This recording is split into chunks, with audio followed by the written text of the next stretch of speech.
नमस्कार, बीएसटीवी देख रहे हैं आप और मैं हूं आपके साथ शिवा बात्री। और आज की हमारी खास पेशकश है वार पलटवार, कौन गद्दार कौन सहसवार।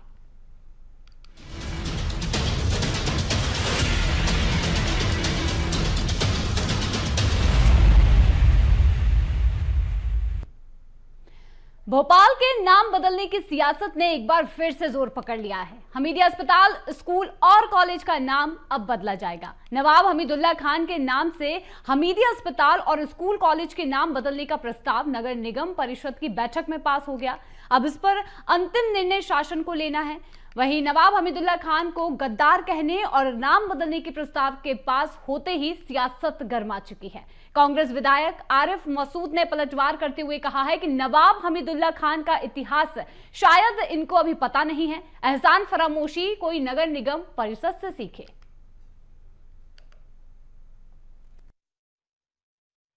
किसी क्षेत्र के, किसी संस्था के, किसी स्कूल कॉलेज के नाम के बदलने की बात किसी के भी ध्यान में आती है या ये बात ध्यान आती है कि जो नाम रखा हुआ है वो पूर्व का नाम उचित नहीं है, तो समय समय पर हमारे सभी जनप्रतिनिधि और यहाँ तक कि अन्य दल के भी लोग इस प्रकार के प्रस्ताव लाते हैं। उन पर चर्चा भी होती है और निर्णय भी होते हैं। मैं व्यक्तिगत रूप से इस बात का पक्षधर हूँ कि हमारे अपने देश का गौरवशाली इतिहास है, हमारी अपनी सांस्कृतिक विरासत बहुत महान है और कालांतर में कहीं अगर कोई गलती किसी समय किसी सरकारों ने, कांग्रेस के ने की, गलत लोगों के नाम रखें, अफगान के लुटेरे जो भारत में आए जिनने सभी जाति धर्मों के लोगों को लूटा, अगर इस प्रकार के नाम रखे तो क्यों नहीं बदले जाने चाहिए, बदले जाएंगे। उन्होंने पहली चीज तो नवाब हमीदुल्लाह खान को गद्दार कहा। ये वो नवाब हमीदुल्लाह खान है जिसका इतिहास इनको अभी शायद याद नहीं है कि सिर्फ एक वाहिद नवाब हमीदुल्लाह खान थे जिन्होंने 1929 में बाबू महात्मा गांधी को सरकारी मेहमान बनाकर भोपाल बुलाया था और 3 दिन तक सरकारी मेहमान रखा था। और इसके अलावा बेनजीर में सभा हुई। तो ये इनको पता होना चाहिए किसी के लिए से शब्द कहने से पहले कि जिस नवाब हमीदुल्लाह खान ने हमीदिया की बिल्डिंग दी हो हॉस्पिटल के लिए, जिस नवाब हमीदुल्लाह खान ने अपनी निजी संपत्ति स्कूल के लिए दी हो, जिसने मर्जर एग्रीमेंट में तमाम अपनी जमीन और जायदादें दी हो, जनता को सौंपती हो कि जनता के हित के लिए उनके नाम ऐसे बदलना है जैसे ये इनकी प्रॉपर्टी हो। तो आओ भोपाल की नगर निगम परिषद से सीखो एहसान फरामोशी। अब बात यही नहीं थमती है, बल्कि बीजेपी विधायक रामेश्वर शर्मा का भी इस पर बयान सामने आया है। क्या कुछ उन्होंने कहा है, आइए आपको सुनवाते हैं। आपको ये बता देना चाहता हूं कि आपको भारत का इतिहास पता नहीं होगा। नवाब की कोई भी प्रॉपर्टी भोपाल के अंदर नहीं थी। भोपाल के अंदर जो भी प्रॉपर्टी थी वो राजा भोज की प्रॉपर्टी थी। राजा भोज ही भोपाल के मूल राजा थे और भोपाल की बसाहट और भोपाल की ये बड़े तालाब से निर्माण ये सब राजा भोज ने कराया था। तो नवाब ने तो एक तरह से राजा भोज, रानी कमलापति, इनकी संपत्ति को हड़पा था। जब भारत आजाद हुआ, उस आजादी के जश्न में अगर ये इतने ही वफादार थे, एहसान फरामोश तो हमीदुल्लाह साहब थे। अगर वो नहीं थे तो जब दुनिया के सारे राजा महाराजा अपनी अपनी रियासतों को भारत में विलीनीकरण करके सरदार वल्लभ भाई पटेल के साथ देश के तिरंगे को झंडा बुलंद करने के लिए सब आगे बढ़ रहे थे। भोपाल और हैदराबाद नवाबी तो ऐसे थे जो 2 साल बाद लेट हुए और लेट ही नहीं हुए। भोपाल में जिनने आजादी का संघर्ष किया ऐसे 6 या 7 लोग, बाड़ी बरेली तक के लोग इसमें शहीद हुए। तो ये कहना गलत है कि नवाब की जागीर है। नवाब की कोई जागीर नहीं थी श्रीमान। और अब इसी विषय पर विस्तार से चर्चा कर लेते हैं, जिसके लिए हमारे खास मेहमान योगेश गुप्ता जी, बीजेपी प्रवक्ता हमारे साथ जुड़ चुके हैं। योगेश जी, आपका बीएसटीवी पर बहुत बहुत स्वागत करती हूं मैं। और देखिए, हमारा खास मुद्दा आज का यही है, जिस तरीके से यहाँ पर हमीदिया अस्पताल, स्कूल, कॉलेज के नामों में बदलाव को लेकर जो प्रस्ताव रखा गया था वो पास हो चुका है। लेकिन देखिए, अब इस पर कांग्रेस सवाल खड़े कर रही है। यहाँ पर कांग्रेस ने नगर निगम परिषद को एहसान फरामोश तक कह दिया है। योगेश जी, देखिए शिवाजी, कांग्रेस पार्टी के साथ दिक्कत यही है, प्रत्येक सरकार का और प्रत्येक जनप्रतिनिधि का ये अधिकार होता है कि अगर कालांतर में कुछ गलतियां हुई हैं तो उनको सुधारा जाए। ये आरिफ मसूद साहब का बयान में सुन रहा था, एहसान फरामोशी कर कौन रहा है? इस देश में रहकर इस देश के साथ गद्दारी कर कौन रहा है? तो सीधी सी बात यह कहने का तात्पर्य यह है कि हिंदू मुसलमान का यह मुद्दा नहीं। ऐसा नहीं है कि देश की आजादी में हमारे अल्पसंख्यक भाइयों ने शहादत नहीं दी, उसमें अशफाक उल्ला खान साहब का नाम स्मरणीय है। हमारे पूर्व राष्ट्रपति एपीजे अब्दुल कलाम आजाद हैं, हमारे भारत को गौरवान्वित किया है। तो इसको जो तुष्टीकरण की राजनीति के चलते कांग्रेस पार्टी मुद्दा बना रही है, मैं आपके माध्यम से ये पूछना चाहता हूं और ये स्पष्ट करना चाहता हूं पहले तो कि भोपाल 1949 में 30 अप्रैल 1949 में नवाब भोपाल ने देश में विलीनीकरण के उस पर हस्ताक्षर किए और 1 जून 1939 को ये देश की मुख्य धारा में भोपाल शामिल हुआ। और 2 साल तक जो देशभक्तों ने भोपाल को देश की मुख्य धारा में शामिल करने के लिए आंदोलन किए, उन आंदोलनकारियों के ऊपर गोलियां नवाब भोपाल ने चलवाई। भोपाल नवाब ने सशर्त पाकिस्तान के समक्ष ये संदेश भिजवाया कि मुझे अगर वजीर आलम बनाया जाता है तो भोपाल को पाकिस्तान में शामिल कर दो। ठीक है। तो ये सब वो भोपाल नवाब के क्रियाकलाप थे जिनसे वो देशभक्त तो साबित होते नहीं है। दूसरा प्रश्न मेरा यह है कि पूर्व मुख्यमंत्री अर्जुन सिंह जी, स्वर्गीय अर्जुन सिंह, अच्छा खासा नाम था, बतौर उदाहरण दे रहा हूं, भोपाल विश्वविद्यालय, उसको बरकतुल्लाह विश्वविद्यालय करके गए ना, आज तक चल रहा है। तो हमने तो कभी इस प्रकार की कोई आपत्ति उठाई नहीं। और निश्चित रूप से देश के अंदर विदेशियों के नाम पर क्यों स्मारकों का नाम या अस्पतालों का नाम या शिक्षा संस्थानों का नाम होना चाहिए, निश्चित रूप से बदलना चाहिए। जो भूल हुई उनको सुधार करना चाहिए। उसी तारतम्य में भारतीय जनता पार्टी शासित नगर निगम भोपाल ने ये प्रस्ताव माननीय मुख्यमंत्री जी के समक्ष भेजा है। तो मैं समझता हूँ इसमें सभी दलों की सहमति होना चाहिए, बजाय इसको तुष्टीकरण का मुद्दा बना। ठीक है योगी जी, चलिए हमारे साथ अमित तावरे जी भी जुड़ चुके हैं। अमित जी, आपका भी एसटीवी पर बहुत बहुत स्वागत है। और देखिए यहाँ पर पहला सवाल तो यही होगा आपसे कि जब हमीदी अस्पताल स्कूल के नामों में बदलाव किया जा रहा है, क्या समस्या है? देखिए, इसमें कोई नई बात तो है नहीं है। हमने शुरू से सुना है बचपन में कहावत कि नाम में क्या रखा है, काम बताइए आप अपना। लेकिन जब किसी सरकार के पास अपने कामों को बताने के लिए कुछ नहीं होता है तो फिर वो नाम की राजनीति करती है। मैं तो भारतीय जनता पार्टी की नगर निगम को, भारतीय जनता पार्टी की प्रदेश की सरकार को और भारतीय जनता पार्टी की केंद्र की सरकार को एक ज्वाइंट वेंचर बना के ये लोग एक काम करें कि पूरे देश में किन किन जगहों का नाम बदलना है, एक बार में पूरी लिस्ट बना लें और एक बार में पूरे की पूरी जगह का नाम बदल दें और उसके बाद बता दें जनता को, विपक्ष को, कि अब जो है हम वाकई जो जनता के मूलभूत मुद्दे हैं उन पर अब हम काम करेंगे।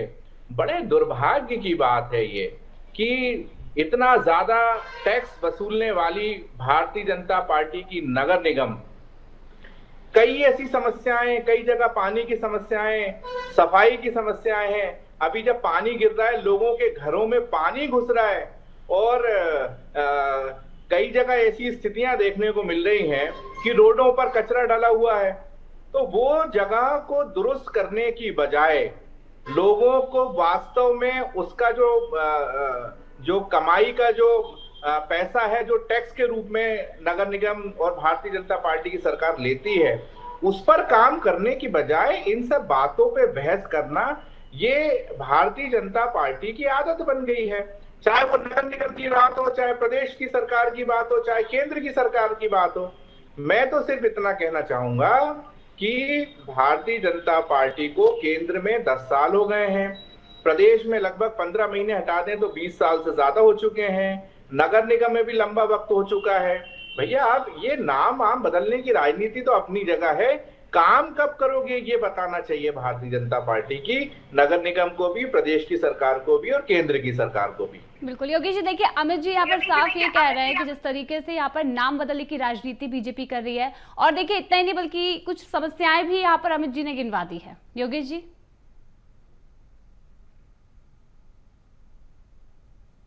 हेलो जी जी सुन जी, आपकी आवाज आ रही है? आवाज आ रही है आपको? जी बिल्कुल। देखिए ऐसा है, बहस शब्द का यूज किया अमित तावड़े जी ने, तो बहस कर कौन रहा है? भारतीय जनता पार्टी तो अपना काम कर रही है। इन्होंने बोला कि भोपाल शहर में नाम बदलने की जगह काम करके दिखाओ, तो काम के नाम पर आज हमीदिया हॉस्पिटल का ही उदाहरण दूंगा जिसका नाम बदलने के अनुशंसा नगर निगम भोपाल ने करी है। आज हमीदिया हॉस्पिटल में आप अमित तावड़े जी अपने कांग्रेस के बड़े नेताओं को ले जाकर जरा वहां विजिट करें और देखें क्या सुपर स्पेशलिटी हॉस्पिटल बनवाया गया है, और जिस क्षेत्र में ये हॉस्पिटल बना है वहां सर्वाधिक लाभ लेने वाले हमारे अल्पसंख्यक भाई बहन है। तो उन्हीं के स्वास्थ्य की मद्देनजर डॉक्टर मोहन यादव की सरकार ने निष्पक्ष भाव से करोड़ों रुपए की लागत से उस हॉस्पिटल का निर्माण कराया, पुनर्निर्माण कराया। तो काम तो हम कर रहे हैं। आपने आंकड़े मांगे तो कुछ चंद आंकड़े कोई माध्यम से आपके दर्शकों तक मैं ये पहुंचाना चाहता हूं। कांग्रेस की निकम्मी सरकारों के 55-60 साल के शासन में 2003 तक मिस्टर बंटाधार का शासन, प्रदेश की इकोनॉमी 3%, आज 16% है। एग्रीकल्चर ग्रोथ 4.8% 2003 मिस्टर बंटाधार के समय, आज 14.5% है। सड़कें 61,000 किलोमीटर बनी थी दिग्विजय सिंह जी के शासन में, आज 6 लाख किलोमीटर से ज्यादा बना चुके हैं। प्रति व्यक्ति आय मध्य प्रदेश की 11,700 रुपए होती थी, आज 1,52,000 रुपए प्रति व्यक्ति आय है। जीएसडीपी मध्य प्रदेश की 71,594 होती थी, आज 15 लाख करोड़ से ऊपर की मध्य प्रदेश की जीएसडीपी है। 2013-14 में डॉक्टर मनमोहन सिंह की सरकार में गेहूं का एमएसपी 1,400 रुपए प्रति क्विंटल दिया जाता था, आज हम 2,425 रुपए प्रति क्विंटल गेहूं का एमएसपी दे रहे हैं। धान की एमएसपी 1,310 रुपए प्रति क्विंटल डॉक्टर मनमोहन सिंह की सरकार देती थी, हम 2,369 रुपए प्रति क्विंटल दे रहे हैं। और सोयाबीन की एमएसपी 2,560 हुआ करती थी, हम 5,328 रुपए प्रति क्विंटल दे रहे हैं। 108% योगेश जी देखिए आगामी समस्या पर जो आगामी समस्याएं थी, Yogesh ji Shivaji let me complete, Shivaji let me complete, 1 second लूंगा। देखिए हम काम कर रहे हैं पिछले 10 सालों से, केंद्र में भी 11 सालों से और प्रदेश में भी 20 सालों से। तत्पश्चात हमें मध्य प्रदेश और देश की जनता का जनादेश मिल रहा है।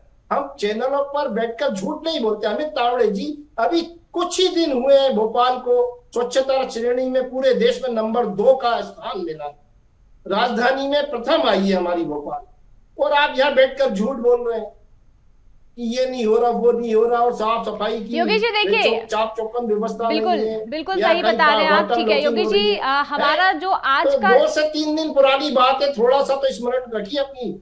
योगेश जी देखिए मैं जानना चाहती हूँ, देखिए आपसे इस बारे में जरूर बात करेंगे। आपने जो समस्याएं, जो निराकरण यहाँ पर आपकी सरकार कर रही है वो आपने बताया, बिल्कुल ठीक बात है। लेकिन देखिए आज का हमारा जो मुद्दा है वो ये है कि हमीदिया अस्पताल कॉलेज का नाम क्यों बदला जा रहा है। इसी पर मेरा अमित जी से सवाल है। अमित जी देखिए जो इतिहास है वो तो आपको पता ही होगा, हमीदुल्लाह खान ने भोपाल को भारत में विलय ही नहीं होने दिया। इसके लिए कितनी सारी जो समस्याएं थी वो यहाँ पर, आपने अगर इतिहास पढ़ा है तो आपको पता होगा। ये मैं नहीं बोल रही हूँ बल्कि रामेश्वर शर्मा का खुद बयान आया था, उन्होंने बताया कि किस तरीके से पाकिस्तान के कराची में भारत का सोना भेजा गया, भोपाल में जो सोना था वो पाकिस्तान भेजा गया। तो इस सब के बाद अगर हमीदिया नाम को बदला जा रहा है तो क्या समस्या है? ये मैं नहीं बोल रही हूँ, ये बीजेपी बोल रही है। अगर आपने रामेश्वर शर्मा का बयान सुना हो तो अमित जी। शिवाजी आप भी एक युवा हैं, मैं भी एक युवा हूं। मैं बीती हुई बातों पर बहस नहीं करना चाहता। मैं एक सकारात्मक युवा हूं, राजनीतिक दल का कार्यकर्ता हूं, ये बात एक अलग है। लेकिन बेहतर भविष्य के लिए क्या काम सरकारों को करना चाहिए और क्या वर्तमान सरकार काम कर रही है। योगेश गुप्ता साहब मेरे बड़े भाई हैं और बहुत अच्छे मेरे उनसे संबंध रहे हैं। वो बोल रहे थे कि झूठ बोलने वाली राजनीति कांग्रेस करती है। तो योगेश भाई से भी मैं ये पूछना चाहता हूं कि जब वो 3 साल पहले कांग्रेस में थे, जब वो कांग्रेस का पक्ष रखते थे बहुत बेहतरीन तरीके से, वो तब झूठ बोलते थे या अब झूठ बोलते हैं, मेरे को ये समझ में नहीं आता। मेरा कहना सिर्फ ये है कि आप इतने लंबे समय से सरकार में हैं, आप समझिए, एक बहुत लंबा समय 2003 से मध्य प्रदेश में हैं आप। जब 2003 में कोई बच्चा पैदा हुआ होगा तो आज वो बेहतर शिक्षा, स्वास्थ्य, रोजगार की मांग करता है, ना कि वो ये कहता है कि आप इसका नाम बदल दो, उसका नाम बदल दो। आज क्या स्थितियां हुई, आपने हबीबगंज का नाम बदल दिया। पार्किंग में जाइए आप, 100 रुपए लग रहा है, पहले वो काम जनता का 10 रुपए में हो जाता था। मेरे बड़े भाई ने कहा मनमोहन सिंह साहब के समय ये स्थितियां थी, ये परिस्थितियां थी। तो ये भी बताइए, मनमोहन सिंह साहब के समय में पेट्रोल का क्या रेट था, डीजल का क्या रेट था, दाल का क्या रेट था, आटे का क्या रेट था, तेल का क्या रेट था, और आपकी सरकार में अभी कितना रेट है? दाल का रेट डबल से भी ज्यादा हो गया है। जो गरीब सबसे ज्यादा प्रयोग में लाता है उन यदि आप मूल्यों की तुलना करें तो दो गुना से भी ज्यादा हो चुके हैं। तो योगेश गुप्ता जी बहुत समझदार प्रवक्ता हैं, मुझसे बड़े हैं। मैं फिर कहना चाहूंगा कि वो अपनी पार्टी को कहें कि साहब, नाम बदलने के लिए आपको जनता ने नहीं चुना था। आपके घोषणा पत्र में ये नहीं था कि हम जो है इन जगह का नाम बदलेंगे। आपको मध्य प्रदेश की जनता ने, देश की जनता ने, नगर निगम के चुनावों में जनता ने इसलिए वोट दिया था ताकि आप उनकी मूलभूत समस्याओं को बेहतर बनाने के लिए काम करोगे। मुझे आप एक बात बताइए, नाम बदलने से क्या हमीदिया का बेहतर रिजल्ट हो जाएगा? हम आए दिन देखते हैं वहां पे जो भी अपने परिजन जो हैं वो अपने रोगियों को जब लेकर जाते हैं, आए दिन वहां पिटाइयां होती हैं, आए दिन भगा दिया जाता है, आए दिन वहां पर इलाज नहीं होता है, दवाइयां नहीं मिलती हैं, भोजन की व्यवस्था नहीं रहती है। तो क्या इन सब चीजों के लिए कौन सा नाम बदलना होगा, ये भी भारतीय जनता पार्टी की सरकार बता दे। योगेश जी, देखिए अमित जी ने यहाँ पर बड़े सवाल किए हैं, क्योंकि देखिए नाम बदलने के लिए जनता ने बीजेपी को नहीं चुना है। जिस तरीके से यहाँ पर बीजेपी जो कर रही है, ये बहुत बड़ा सवाल है। योगेश जी देखिए शिवाजी, निश्चित रूप से बड़ा सवाल है, और जनता ने भारतीय जनता पार्टी को चुना है हमारी माँ बहन बेटियों के सशक्तिकरण के लिए, उनके उन्नयन के लिए। मध्य प्रदेश की जनता ने भारतीय जनता पार्टी को चुना है हमारे अन्नदाता के उन्नयन के लिए, उनकी बेहतर कमाई के लिए। मध्य प्रदेश की जनता ने भारतीय जनता पार्टी को जनादेश दिया युवाओं के भविष्य को स्वर्णिम बनाने के लिए। मध्य प्रदेश की जनता ने भारतीय जनता पार्टी को अपना जनादेश दिया है मध्य प्रदेश के इंफ्रास्ट्रक्चर डेवलपमेंट के लिए। मध्य प्रदेश की जनता ने भारतीय जनता पार्टी को जनादेश दिया है बिजली और पानी के मामले में मध्य प्रदेश को आत्मनिर्भर बनाने के लिए। मध्य प्रदेश की जनता ने मध्य प्रदेश में भारतीय जनता पार्टी को जनादेश दिया है मध्य प्रदेश के प्रमुख शहरों को एयर कनेक्टिविटी से जोड़ने के लिए। और मध्य प्रदेश की जनता ने बेहतर स्वास्थ्य के लिए आयुष्मान योजना के अंतर्गत 5 लाख से ज्यादा का मुफ्त इलाज मिले, इसके लिए मध्य प्रदेश की जनता ने भारतीय जनता पार्टी को अपना जनादेश दिया है। लाडली बहनों की देखरेख डॉक्टर मोहन यादव जैसे भैया करते रहे, इसके लिए भारतीय जनता पार्टी की सरकार को मध्य प्रदेश की जनता ने जनादेश दिया है। और निश्चित रूप से हमारा भोपाल देश के पटल पर उभरे, इसके लिए भोपाल की जनता ने नगर निगम भोपाल में भी भारतीय जनता पार्टी की सरकार को अपना जनादेश दिया है। और प्रमाण स्वरूप भोपाल स्वच्छता श्रेणी में नंबर 2 और देश में 1 नंबर राजधानी बनकर उभरा है। और हम इसी प्रकार जनता की अपेक्षा के अनुरूप निरंतर न केवल काम करेंगे बल्कि उनकी आशाओं पर खरे उतरने का यथासंभव प्रयास करेंगे। 55-60 साल पुराना गड्ढा था, भरने में समय लगा है। निश्चित रूप से आगामी 3 से 4 साल में मध्य प्रदेश की दिशा ही दशा बदल देगी। योगेश जी, देखिए आपसे ही एक सवाल मैं करना चाहूंगी। यहाँ पर आरिफ मसूद जी का भी बयान सामने आया था, जहां उन्होंने ये कहा है कि हमीदुल्लाह खान ने ही यहाँ पर हमीदी अस्पताल कॉलेज स्कूल के लिए जमीन दी थी, उनकी ही जमीन थी, और उन्हीं की जमीन पर अब नाम बदलने की कोशिश ऐसे की जा रही है जैसे कि वो नगर परिषद की जमीन हो। क्या इस पर आपका क्या कहना है, क्या आप सोचते हैं इस पर? शिवाजी, पुनः विषय पर लाने के लिए, क्योंकि डिबेट को मेरे मित्र ने कहीं और ले जाने की कोशिश करी थी, जवाब देना जरूरी था। आरिफ मसूद साहब को यह सोचना चाहिए कि जिस नवाब भोपाल ने राजा भोज की जमीनें हड़पी, अंग्रेजों के साथ मिलकर रानी कमलापति पे अत्याचार किए, भोपाल की जनता का दोहन किया, उस हड़पी हुई जमीन वो भोपाल नवाब की कब से हो गई? यह वही भोपाल नवाब है जिन्होंने जुमेराती पोस्ट ऑफिस पर जब सन 1949 में भोपाल शहर जब तक विलय नहीं हुआ था, विलय से पहले जब तिरंगा झंडा फहराया गया था, तो उस तिरंगे झंडे को न केवल उतरवाया बल्कि उसको पैरों से कुचलवाया था। तो भोपाल नवाब देशभक्त नहीं देशद्रोही थे। निश्चित रूप से वो देश के गद्दार थे, हैं। अमित जी देखिए, तिरंगा कुचलने की बात सामने आ रही है और ये बात इतिहास में ये बात है भी। देखिए 2 साल तक भोपाल ने जिस तरीके से भोपाल में 2 साल तक तिरंगा नहीं फहरा, ये बात इतिहास में भी है। क्या जवाब देना चाहेंगे इस पर? और अगर उसमें अगर नाम बदला जा रहा है तो फिर क्या दिक्कत है अमित जी? 2 साल तक यदि कहीं तिरंगा नहीं लहराया तो 70 साल तक राष्ट्रीय स्वयंसेवक संघ के कार्यालय में भी तिरंगा नहीं लहराया। जब कोर्ट ने दखल दिया तब राष्ट्रीय स्वयंसेवक के संघ के कार्यालय में तिरंगा लहराया गया। इस बात का जवाब पूछिए पहले योगेश गुप्ता जी से, उसके बाद में जवाब दूंगा। क्योंकि यदि बात इतिहास की जाएगी तो यह भी पूछा जाएगा कि जब देश का हर वर्ग, हर जाति, हर व्यक्ति जब देश की आजादी के लिए लड़ रहा था तो 1924 में बना राष्ट्रीय स्वयंसेवक संघ का कोई व्यक्ति आजादी के लिए शहीद क्यों नहीं हुआ? उसने अपना एक नाखून भी इस देश के लिए कुर्बान क्यों नहीं किया? ये देश की जनता पूछना चाहती है। जी योगेश जी, देखिए, अगर राष्ट्रीय स्वयंसेवक संघ जैसी संस्था का, जो एक सामाजिक संस्था है, जो हमेशा आपदा प्रबंधन में पहले उभर कर आती है, जो देशभक्तों से ओतप्रोत एक संगठन है, उसकी तुलना अगर एक देशद्रोही, एक गद्दार नवाब के साथ अगर मेरे मित्र अमित तावड़े जी करना चाह रहे हैं तो बहुत ही दुर्भाग्यपूर्ण। राष्ट्रीय स्वयंसेवक संघ में उनका एक अपना भगवा ध्वज के साथ साथ हमेशा तिरंगा फहराया जाता गया।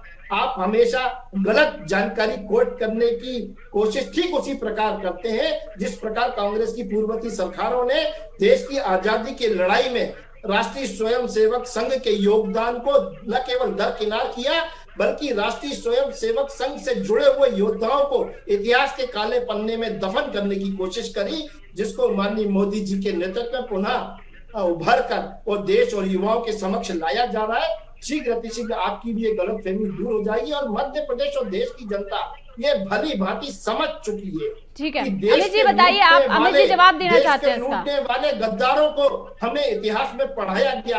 क्या ताल्लुक था हमारा औरंगजेब से, क्या ताल्लुक था हमारा हुमायूं से, क्या ताल्लुक था हमारा बाबर से, जो हमें इतिहास में पढ़ाया गया? क्यों नहीं हमें पृथ्वीराज चौहान से लेकर और वीर सावरकर और हमारे मुखर्जी का इतिहास नहीं पढ़ाया गया? तो ये अब हम वो करने जा रहे हैं। शिक्षा नीति में भी बदलाव हुआ है और निश्चित रूप से आपके काले कारनामों का पूरा चिट्ठा देश और प्रदेश की जनता के समक्ष धीरे धीरे आता जा रहा है। इसीलिए जनता के सामने कांग्रेस पार्टी। बिल्कुल अमित जी, आप अमित जी इसका जवाब देना चाहते हैं? बिल्कुल जानना चाहेंगे अमित जी, बताइए। बड़े दुर्भाग्य की बात यह है कि कोर्ट के में जब मामला गया उसके बाद राष्ट्रीय स्वयंसेवक संघ के कार्यालय में तिरंगा लहराया गया। ये देश को नहीं पूरी दुनिया को पता है। और मेरे बड़े भाई यहाँ पर बैठकर बोल रहे हैं कि हमको कोई जानकारी नहीं, तो ये तो बात यहाँ पर खत्म ही हो गई। यदि आप अपनी आंखें बंद कर लो और कह दो कि सूरज नहीं निकला है तो इस बात का तो कोई जवाब हो नहीं सकता। दूसरी बात यह है कि हम समझ सकते हैं भारतीय जनता पार्टी की मजबूरी कि जब उनके पास खुद के कोई महापुरुष नहीं है, देश की जनता को बताने के लिए ये नहीं है कि हमारे ये महापुरुष देश की आजादी के लिए लड़े थे, कुर्बान हुए थे, अपनी जानें दी थी, तो आपको फिर कांग्रेस की तरफ देखना पड़ता है। और हमें कोई बुराई नहीं है क्योंकि हमारे तो जितने भी महापुरुष रहे वो देश के महापुरुष रहे, पूरी देश की जनता उन पर गर्व करती है।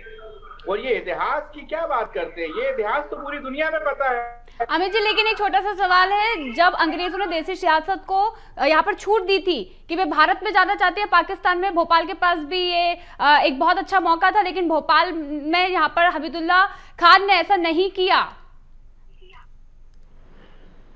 शिवाजी, मैं फिर कहना चाहूंगा उस पर नहीं बोलेंगे, यदि कुछ पर नहीं बोलेंगे, यदि कुछ हमीदुल्ला खान के विषय को दाएं बाएं कर गए। कोई चीज होती, यदि कोई टाइम ट्रेवल हम लोग कर सकते किसी घड़ी के जरिए या हॉलीवुड मूवी के जरिए कि हम उस इतिहास में पहुंच जाते हैं तो हम देखते। मुझे लगता है शिवाजी आप भी उस समय शायद जन्म नहीं लिया होगा, मैंने भी जन्म नहीं लिया होगा और गुप्ता साहब ने भी शायद जन्म नहीं लिया होगा।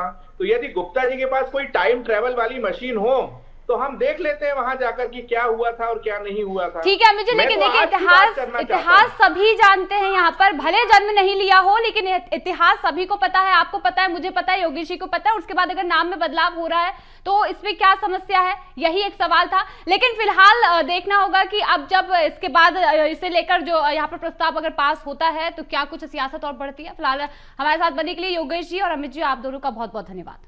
और हमारे इस खास पेशकश यानी कि भोपाल में यहाँ पर हमीदिया अस्पताल, स्कूल और कॉलेज के नाम बदलने के बाद जो सियासत शुरू हो चुकी है वो क्या मोड़ लेगी ये देखना होगा। लेकिन फिलहाल हमारी खास पेशकश यानी कि वार पलटवार, कौन गद्दार कौन शहसवार में फिलहाल इतना ही। बने रहिए BSTV के साथ। नमस्कार।